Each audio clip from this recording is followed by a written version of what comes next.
हे शंभो महादेवा, प्रथम या भस्मासून राजाचा प्रणाम स्वीकार कर. शुभम वरती भाऊ. हे कैलासपती शिवशंकरा, माझी आपणास एक विनंती आहे.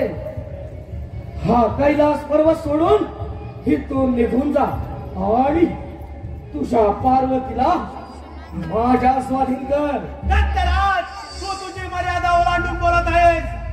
महादेवा, अजून ही वेळ निघून गेलेली नाही. हा कैलास पर्वत सोडून इथून निघून जा, नाही तर दत्तराज, या खंड त्रिभुवनात हा महादेव विश्वविजेता आहे. तुझ्यासारखे कित्येक दैत्याचे पायखाली तुडवले. महादेवा, तुला लाज वाटली पाहिजे देव पण मिरवायला. अरे देव देव म्हणणारे सारे तुम्ही देव. प्रत्येक वेळेला काही ना काही कपट करून माथांडवांचा विनाश केला आहे. दत्तराज, अधर्म आणि अधर्माचा संघर्ष आहे.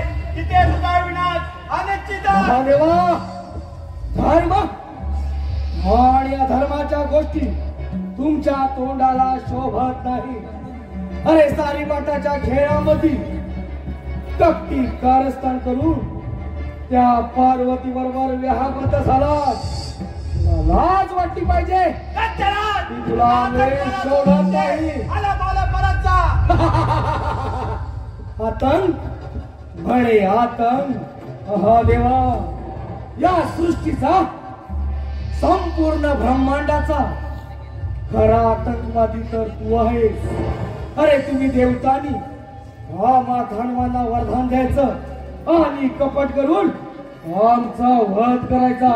महादेवा, तुझा भस्म हा निश्चितच. दत्तराज, मी तुला अभय देण्यास तयार आहे. आला बोल परत जा. महादेवा, तुला असेल जगायचं तर हिथून निघायचं. हिथून निघायचं.